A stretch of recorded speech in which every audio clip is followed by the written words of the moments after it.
ஆப்கானிஸ்தானுடைய cricket அணியுடைய captain Rashid Khan அவர் போட்டிருக்கக்கூடிய அந்த social media போஸ்ட்டை வந்து நம்ம இங்கே பார்க்க வேண்டியிருக்கு.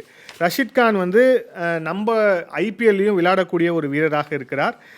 அவர் வந்து இந்த சம்பவத்தை எப்படி போட்டிருக்கிறார் அப்படின்னா, I am deeply saddened by the loss of civilian lives in the recent Pakistani air strikes in Afghanistan. A tragedy that claimed the lives of women, children and aspiring young cricketers who dreamed to representing the nation in the world stage. தங்களுடைய நாட்டுக்காக இந்த உலக அரங்கில் அவங்களுடைய நாட்டை அவங்களுடைய கனவுகளை சுமந்து செல்லக்கூடிய ஒரு வீரர்கள் இந்த தாக்குதலில் வந்து கொல்லப்பட்டிருக்கிறாங்க. குழந்தைகள் கொல்லப்பட்டிருக்கிறாங்க, பெண்களும் கொல்லப்பட்டிருக்கிறாங்க. It is absolutely immoral and barbaric to target the civilian infrastructure.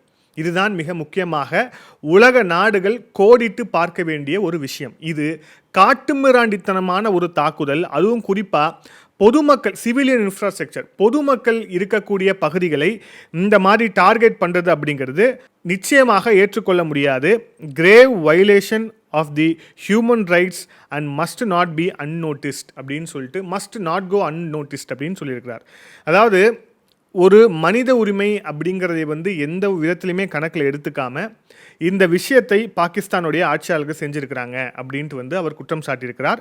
அதை தொடர்ந்து ஏசிபி, ஆப்கானிஸ்தான் கிரிக்கெட் போர்டு வந்து அவங்க என்ன முடிவு பண்ணியிருக்காங்கன்னா, இப்போ வந்து அங்கே வந்து ஒரு லீக் மேட்ச் மாதிரி போயிட்டுருக்கு, பாகிஸ்தான் ஸ்ரீலங்கா அப்படின்னு சொல்லிட்டு.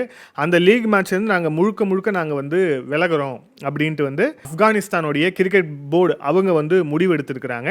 அதே மாதிரி I stand with our people at this difficult time, our national dignity must come before all else. இந்த உணர்வு தான் எல்லாத்துக்குமே வேணும், நம்ம உட்பட. அதாவது நம்ம இந்த மாதிரியான ஒரு கடுமையான சூழலில் ஆப்கான் மக்களாக, ஒரு ஆப்கானியாக நான் என்னோட மக்களோட நிற்கிறேன். நம்மளுடைய தேசத்துடைய மாண்பு தான் மிகவும் முக்கியம். எல்லாத்தையும் தாண்டி, கிரிக்கெட்டு எல்லா விஷயத்தையும் தாண்டி நம்ம தேசத்துடைய மாண்பு தான் முக்கியம் அப்படின்னு சொல்லிட்டு இந்த ரஷீத் கான் வந்து ட்விட்டர் பதிவில் போட்டிருக்கிறார் அப்படிங்கிறத பார்க்குறோம்.